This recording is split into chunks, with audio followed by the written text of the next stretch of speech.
Mes chers clients, bien le bonjour. Je ne suis pas convaincu. Et puis, appeler les gens clients, ils peuvent mal le prendre. Ok, essai numéro 2. Hurrah, je suis Badabay.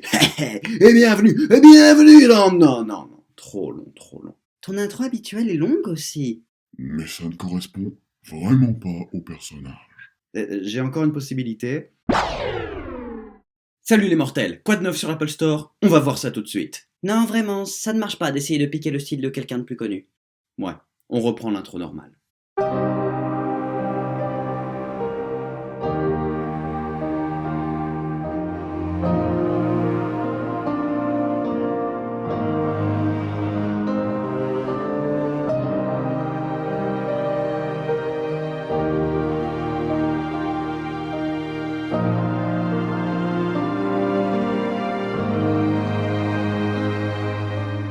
Bonjour et bienvenue dans Immortal Game, la seule émission de gaming sponsorisée par l'Immortal Corp. Méfiez-vous des imitations. Et puisque voler les concepts des autres ne me réussit pas, si on exclut les techniques de meurtre de masse évidemment, voyons si les jeux vidéo s'en sortent mieux. Alors voyons, Force Master, développé par Voodoo et Orbital Knight. Le retour de Voodoo dans cette émission, voyons s'ils ont fait des progrès.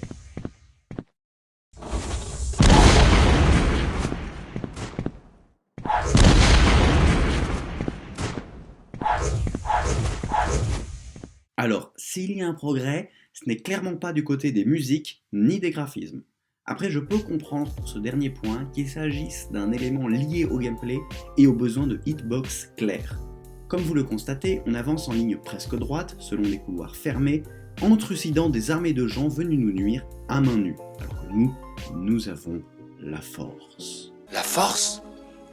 Oui, la force. Le principe est assez bon, je pourrais même dire kiffant, d'être littéralement un Jedi contre des hordes d'ennemis de plus en plus nombreux. Après, il n'y a pas vraiment d'univers fixe. Il y a 4 environnements disponibles, la ville cliché italienne nos films d'action, la station spatiale, les immeubles de bureaux et leurs toits, et enfin la base militaire dans le désert. C'est un concentré de clichés, je m'attendais presque à trouver des grottes et un niveau à la plage. Presque pire, les ennemis ne changent pas. Du tout. Ce gars en costume 3 pièces, très jolies lunettes par ailleurs, vous me direz la marque, ils sont en ville, dans l'espace et dans les camps militaires. Alors qu'ils ont tout du gardien de boîte de nuit.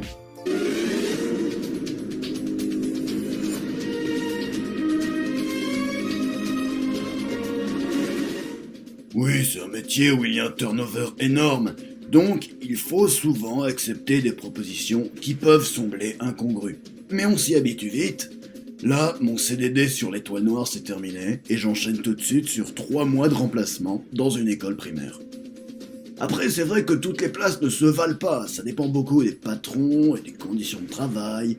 Mon rêve, professionnellement j'entends, ce serait de travailler pour Cthulhu, Harlier. Ça, c'est du poste qui vaut le coup, ça brille. Retour au jeu et voyons les rares éléments destinés à nous surprendre. Je dis rare parce qu'il y en a vraiment peu et que j'ai fini le jeu en une après-midi. Oh, j'aurais aimé que ceci soit une exagération. Point numéro 1, les autres ennemis. Des gars avec des pistolets, qui font des dégâts à distance donc, d'autres avec des tenues de protection, qui prennent donc plusieurs coups à mourir. A noter que ceux-ci peuvent aussi être équipés de pistolets et deviennent les plus grosses menaces du jeu. Qui meurent en 3 coups. Je ne sais même pas comment faire une blague. Les 2 autres ennemis, des sumos qui prennent plusieurs coups à mourir. Qui a dit les ennemis précédents en moins bien et un chouïa raciste? Et des mecs avec des lance-roquettes. Alors eux, c'est mes chouchous. En effet, la force que nous maîtrisons s'applique à pratiquement tous les objets possibles. Les meubles, les gens, les cadavres, les tours de surveillance, les toilettes, les balles de pistolet, et, vous les voyez venir, les roquettes des lance-roquettes. C'est donc avec un certain plaisir sadique que je leur renvoie leurs propres ogives dans la figure. C'est mal de rire. Point numéro 2, les boss. On reste dans l'adversité avec les boss de niveau qui concluent une zone et nous laissent explorer la suivante en cas de victoire. Et comment dire à quel point ils sont nuls? Un Goldorak vissé au sol, un Gundam goldé, un hélicoptère qui tire à la roquette en plein centre-ville, un tank du plus beau vert gazon, et le grand roi des veilleurs de nuit, celui qui a le skin gold au platine et qui tient plus de 30 secondes avant de mourir. Car oui, les boss sont pourris, mais ça ne surprend plus personne. Après la suite de défauts déjà annoncés, et c'est même pas fini. Point numéro 3, la force. Clairement le meilleur aspect du jeu, celui qui fait télécharger l'application. Et il faut avouer que c'est assez merveilleux de pouvoir tout faire bouger, saisir des objets pour les rebalancer, ou déclencher une vague psychique quand la jauge est pleine. Après mon petit kiff, c'est de choper une mitrailleuse, qui continue donc à mitrailler, mais là pour ton compte. La cadence de tir est démultipliée, ce qui me fait me demander si c'est une fonction prévue par les développeurs ou le bug d'une situation non prévue. Toujours est-il que c'est très fun. J'adore tuer, putain. Oui. Pour lutter contre la vulgarité dans mes vidéos, j'ai demandé l'aide de Dorothy. Oui, c'est un toaster, mais c'est le toaster le plus badass que vous n'ayez jamais vu, avec fonction censure, et on n'a pas fini de l'améliorer. Point numéro 4, les skins des mains. Vous l'avez vu, nous sommes littéralement une paire de mains. Alors il fallait bien que quelques skins à débloquer viennent nous donner envie de tous les avoir. Alors voici la galerie. Des gants de Mickey bleu, des avant-bras de Dark Vador, des mains qui tiennent une baguette magique rappelant curieusement celle de Voldemort, des mains de démons, puis des phalanges de squelettes. Tous ces personnages ont quelque chose en commun, une puissante aura maléfique. Ce jeu n'a aucun scénario, mais si je devais lui en inventer un, ce serait celui d'un grand méchant qui s'échappe de sa prison. Mais en l'absence, nous nous contenterons d'un court montage de bagarre sur un remix de toute beauté fait par Samuel Kim. Vous pouvez aller sur sa chaîne, son nombre d'abonnés parle pour lui.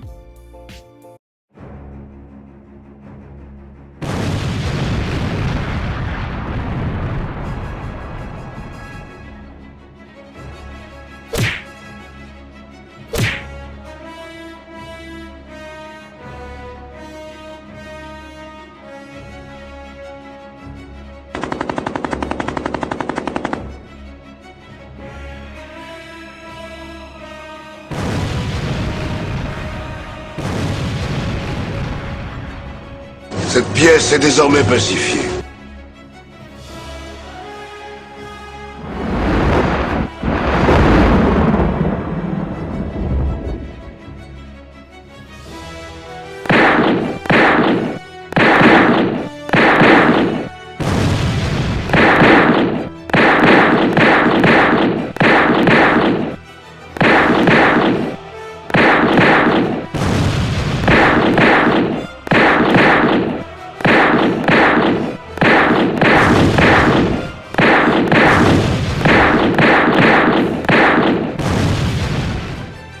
Envoyez quelqu'un pour négocier.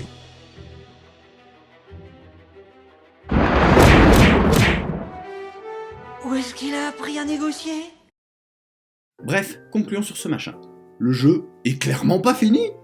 Il y a une super idée de base, mais il manque beaucoup de choses.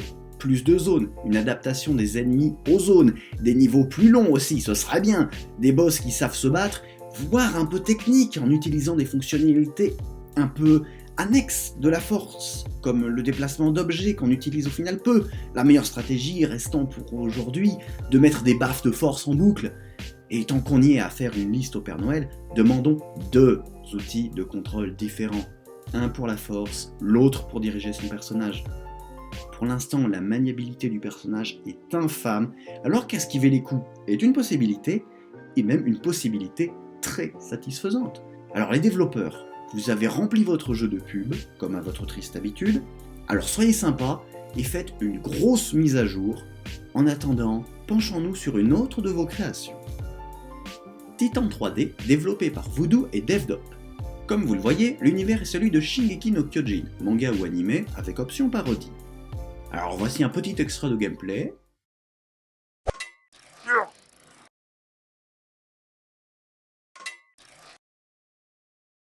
Voilà.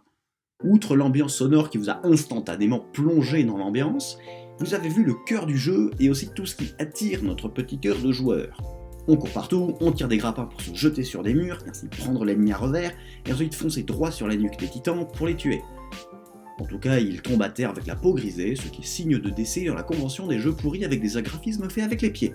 Oui, la célèbre convention des JPDG-FAP. Vous êtes bien renseignés, ça fait plaisir. J'ai peu de choses à se dire sur ce jeu, car c'est en fait un plutôt bon jeu. Ici, on retrouve un fond de bonnes idées. Vivre dans SNK, avec cette idée d'affronter des ennemis beaucoup trop grands à la Shadow of the Colossus, et utiliser l'équipement 3D iconique de la série, donc un déplacement dans l'espace extrêmement libre, mais aussi dynamique, un chouïa stressant, un petit peu de défi. Après, ce n'est pas parfait, mais j'attendais rien et fus agréablement surpris. Petit bonus gratuit, on peut courir sur toutes les surfaces. Non, toutes les surfaces. Bien pire que Naruto. Vous ne me croyez pas? Ok, démonstration. Vous voyez, là je suis sur le sol, hop, sur le mur, en montée. Et puis YOLO, à l'envers, au plafond. Et enfin, la redescente sur un mur, en courant droit vers le sol, et retour au plancher des vaches. Ça, plus les grappins, on ne contrôle pas un membre du bataillon d'exploration, mais l'araignée de chez Marvel. Je suis Spider-Man, fils de Bien joué, Dorothy. Le principe des missions est simple. Vous entrez dans la zone, l'objectif est de tuer tous les titans, et vous gagnez des diamants, unique monnaie du jeu à l'heure actuelle. Attention, en cas de choc contre un titan, vous perdez plus ou moins de vie selon le type de titan considéré. Le titan de base, par exemple, fait perdre un petit demi-cœur. Je ne me rappelais pas que ça soit aussi généreux dans le manga de base. Ouch, j'ai perdu un demi-cœur. Bon, entre deux missions, vous vous ressourcerez ici, dans la ville, où l'on paye en diamants pour reconstruire des bâtiments, la plupart ne servant à rien sinon faire joli sur la vision générale. On constate aussi que les différentes parties de la ville sont organisées en cercles concentriques, comme les murs Nina, Maria, Pizza du manga. C'est un détail, mais cela me fait dire que ce jeu n'a pas été seulement fait pour surfer sur la célébrité de SNK, mais aussi par des gens vraiment fans. Donc malgré plusieurs défauts visibles, le fait d'entrer dans les titans morts alors qu'il serait logique de pouvoir grimper dessus comme n'importe quel bâtiment, les textures irrégulières aussi entre une 3D relativement lissée et des bâtiments beaucoup trop détaillés. Et c'est quoi cette porte au plafond? Ah ça, je sais pas. Et puis l'avalanche de pubs qui t'agresse à moins de jouer hors connexion, on a un jeu prometteur. D'autant plus que les nombreux panneaux Coming Soon nous promettent, justement, monts et merveilles. Voici donc quelques éléments qui nous font vraiment accrocher. La liberté de mouvement. On l'a dit, c'était un des éléments à ne pas foirer. Et justement, ce n'est pas foiré. On a vraiment envie de bondir partout et de grimper sur tous les toits, d'autant plus que l'exploration est récompensée avec des cœurs et des diamants cachés dans les niveaux. Ensuite, l'humour, car oui, il y en a. En effet, plutôt que de se morfondre sur la tête pas possible des titans, mieux vaut en rire. Et c'est ce qu'ont fait les devs. Le Titan Lab est un bestiaire des titans rencontrés, avec des descriptions magnifiques. Le titan énervé. Ils ne savent pas pourquoi ils sont rouges, et ils détestent ça. Sérieusement les devs, bien joué. Vous nous faites accepter et apprécier des graphismes à la limite de l'acceptable dans le monde des jeux actuels.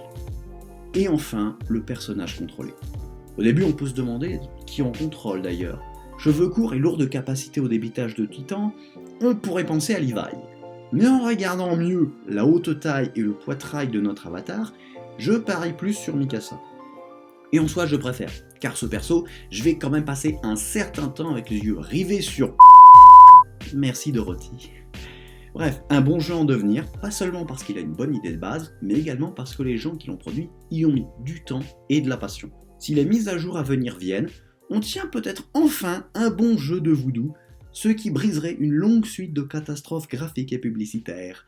On reparlera sans doute des jeux de cette société un autre jour, alors attendez-vous encore bien des vidéos en provenance de l'Immortal Corp. Petite note, je tourne avec un nouveau micro, dites-moi si le son est meilleur. Sur ce, je vous dis au revoir et à bientôt, quelque part dans cet univers.